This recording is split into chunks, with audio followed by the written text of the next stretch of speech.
Okay, let's just dive right in. A little while ago, you might have seen this video. It was absolutely everywhere. A shocking, tragic clip that millions of people shared. But here's the thing. The story you think you know about that fatal orca attack? Yeah, that's not the real story at all. So you see this video, right? It looks totally real. I mean, horrifyingly real.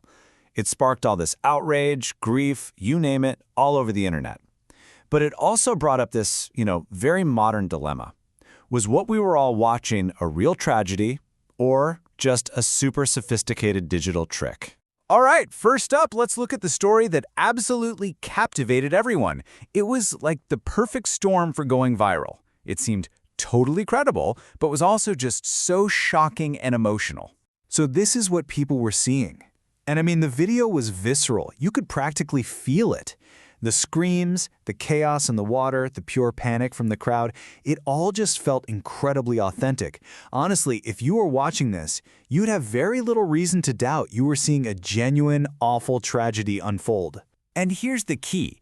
The story came with details that made it feel so solid, so concrete.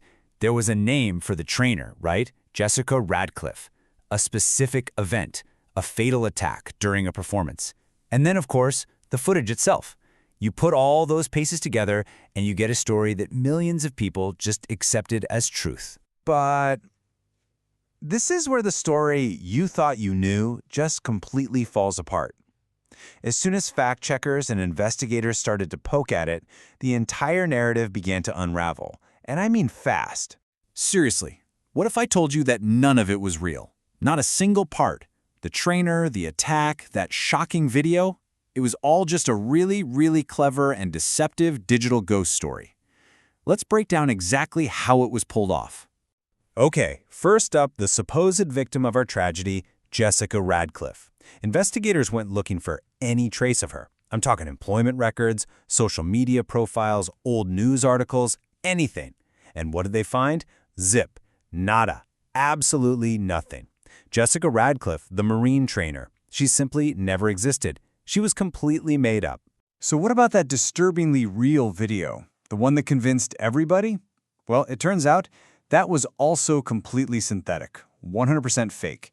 It was generated by artificial intelligence from the visuals of the orca and the trainer right down to the audio of the panicked crowd. It was literally designed from the ground up to trick your eyes and ears. And you know what? This wasn't just a one-off thing. After the Jessica Radcliffe video blew up, these copycats started popping up. Suddenly, there's another story about a trainer named Marina Lisero, again with AI-generated videos. So you can see this clear pattern emerging. People are using AI to cook up these fake tragedies just to go viral.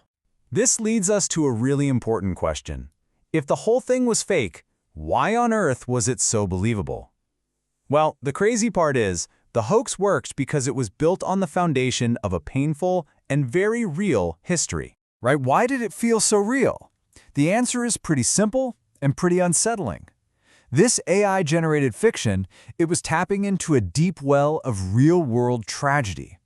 The lie felt plausible because something very, very similar had actually happened before. The memories of these real, awful tragedies gave the hoax what you might call a veneer of authenticity.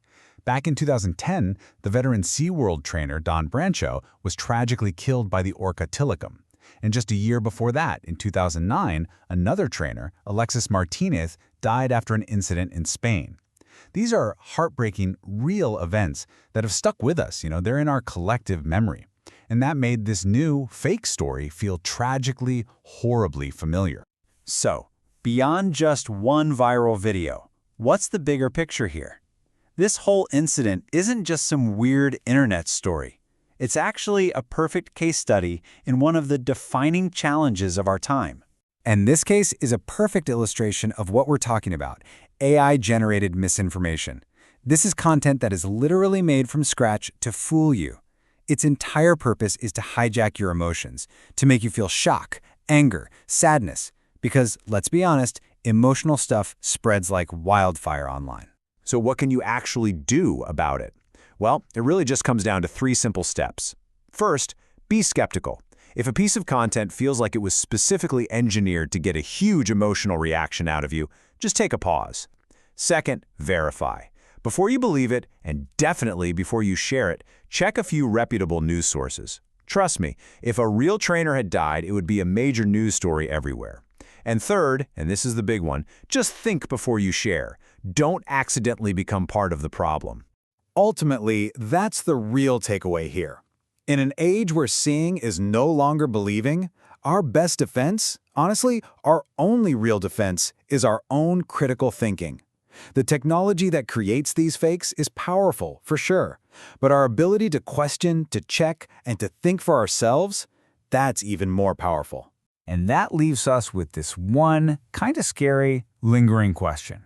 Okay, so this hoax got debunked, but the next one? It's going to be even better, more convincing. And the one after that will be even more so.